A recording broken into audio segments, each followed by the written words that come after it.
اعوذ باللہ من الشیطان الرجیم، بسم اللہ الرحمن الرحیم، السلام علیکم ورحمۃ اللہ وبرکاتہ۔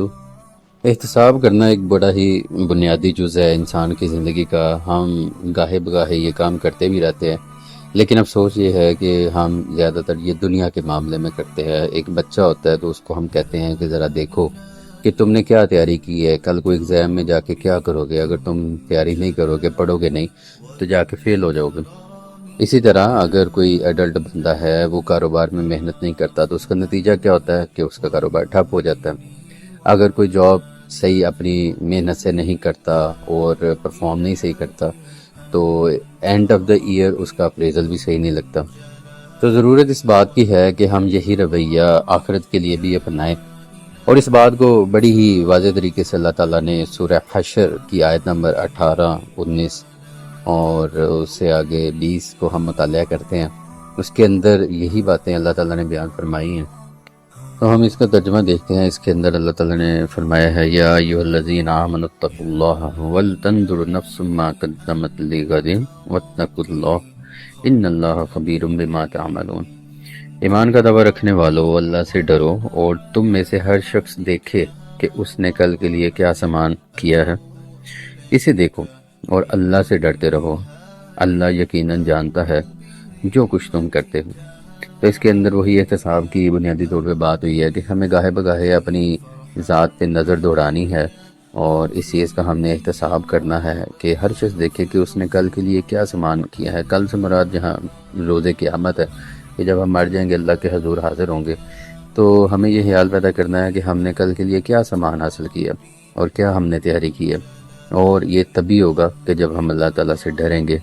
اور ڈریں گے بھی کس بنیاد پہ کہ ہم جانتے ہیں، اللہ تعالیٰ بتا رہے ہیں کہ جو کچھ بھی تم کرتے ہو اللہ تعالیٰ کو اس کی خبر ہے، اللہ تعالیٰ خبیر ہے، وہ ان سب چیزوں کی خبر رکھنے والا ہے۔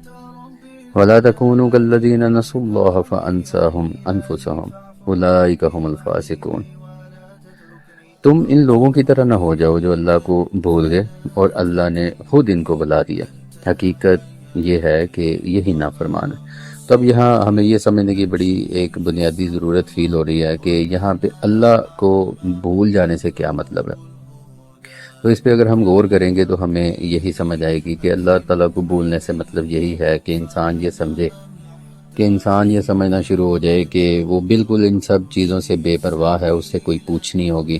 اور بے شک اس کو قیامت کے دن پوچھا جائے گا اس زندگی کے بارے میں کہ تم نے کیسے گزاری، کیا تم نے اللہ سے ڈر کے گزاری، اللہ تعالیٰ کے احکامات پورے کیے یا نہیں کیے، یا چند روز جو تمہیں ملے تھے وہ تم نے عیش و عشرت میں گزار دیے، یا پھر اللہ تعالیٰ کی فرما برداری کی اور ابدی بادشاہی کا سزاوار بنا۔ انسان کو چاہیے کہ وہ اس چیز کو ہمیشہ یاد رکھے کہ زندگی اس کو اتفاقیہ نہیں مل گئی، بلکہ اللہ تعالیٰ کے بخشنے سے اس کو یہ زندگی بخشی ہے۔ اس کا ایک خاص مقصد ہے جس کے لیے اللہ تعالیٰ نے اس کو یہ زندگی بخشی ہے، تو اس مقصد کے تحت اس کو گزارنا چاہیے، اور اس جو عظیم ابدی نعمت ہے اس کے مقصد کو بلا نہیں بیٹھنا چاہیے،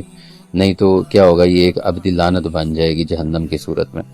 تو ہمیں یہ غور کرنا ہے کہ ہم اللہ تعالیٰ کو بھول تو نہیں گئے، کیا ہمیں ہر کام کرتے ہوئے اللہ تعالیٰ یاد آتا ہے کہ نہیں آتا، ہمیں یہ یاد آتا ہے کہ نہیں کہ اللہ اور اس کے رسول نے اس بارے میں ہمیں کیا بتایا تھا کہ ہم نے زندگی کیسے گزارنی، ہم نے لوگوں کے ساتھ رویے کیسے رکھنے ہیں۔ اگر ہم یہ ساری کی ساری چیزیں کرتے ہوئے ہمیں اللہ رسول کی رولنگ یاد نہیں آتی تو اس کا مطلب سمپلی یہی ہے کہ ہم اللہ کو بھول گئے ہیں، اور اللہ تعالیٰ کو جو بھول جائے، اللہ تعالیٰ کہہ رہے ہیں کہ پھر اللہ نے خود ان کو انہی سے بلا دی، یعنی وہ اپنی ذات سے بھی واقف ہو جاتے ہیں۔ تو اس کا نتیجہ کیا ہوگا وہ اگلی آیت نمبر 20 کے اندر بتایا گیا، لا یستوی اصحاب النار و اصحاب الجنہ اصحاب الجنۃ هم الفائزون۔ تو اس بات کو سمجھو کہ دوزخ میں جانے والے اور جنت میں جانے والے کبھی یکساں نہیں ہوں گے، یہ صرف جنت میں جانے والے ہیں جو کامیاب ہوں گے۔ تو انسان کو یہ بھی سوچنا چاہیے کہ حقیقی کامیابی کیا ہے۔ اگر وہ دنیا میں اس طریقے سے زندگی گزارتا ہے کہ جس طرح اللہ رسول نے فرمایا ہے، تو اس کا نتیجہ یہی ہے کہ وہ اصحاب الجنہ میں سے ہوگا، اور اللہ تعالیٰ کہہ رہے ہیں کہ یہی ایک حقیقی کامیابی ہے کہ جس کو ہم کہہ سکتے ہیں کہ وہ بندہ کامیاب ہے، اور ادروائز کیا ہوگا کہ وہ اصحاب النار یعنی دوزخ والا بن جائے گا، اور یہ بہت بڑی ناکامی ہے۔ تو ہمیں چیدہ باتیں جو آج میں آپ سے گوش گزار کرنا چاہ رہا تھا وہ یہی ہے کہ انسان کو چاہیے کہ اپنا محاسبہ کرے اور اپنے اوپر نظر دوڑائے کہ وہ کیا کر رہا ہے، کل کے لیے کیا تیاری، قیامت کے دن کے لیے کیا تیاریاں کر رہا ہے، اور اللہ تعالیٰ کے سامنے جا کے کس طریقے سے اپنے اعمال لے کے جائے گا، اور اس دنیا میں کون سے اعمال کما رہا ہے اور کیا کرے گا۔ وہ اپنی زندگی گزارتے ہوئے اللہ تعالیٰ کو ہمیشہ یاد رکھے گا، اللہ تعالیٰ کو بھول نہیں جائے گا۔ اگر وہ بھول جائے گا تو اللہ تعالیٰ کیا کرے گا کہ خود اس کو اس کی ذات سے بھی بھلا دے گا۔ اس کی بڑی ساری چیزیں ہیں، اگر ہم دیکھیں تو انسان کی زندگی میں ہمیں نظر آتی ہیں کہ بڑے سارے لوگ جو ایسے اللہ کو بھلا دیتے ہیں وہ خود اپنی ذات سے بھی غافل ہو جاتے ہیں۔ تو یہ والا رویہ ہم نے نہیں اپنانا، اور ہم نے یہ تیاری اس لیے کرنی ہے کہ تاکہ اللہ تعالیٰ ہمیں اصحاب الجنہ یعنی کہ جنت کے لوگوں میں شمار فرمائے، اور اصحاب النار سے ہمیں بچا دے۔ تو اللہ تعالیٰ سے دعا ہے کہ ہمیں اپنی زندگی میں بار بار احتساب کرنے کی اور روز قیامت کی تیاری کرنے کی ہمیں توفیق عطا فرمائے، قرآن پاک کو پڑھنے کی، اس پہ عمل کرنے کی سمجھ کے ہمیں توفیق عطا فرمائے۔ السلام علیکم ورحمۃ اللہ وبرکاتہ۔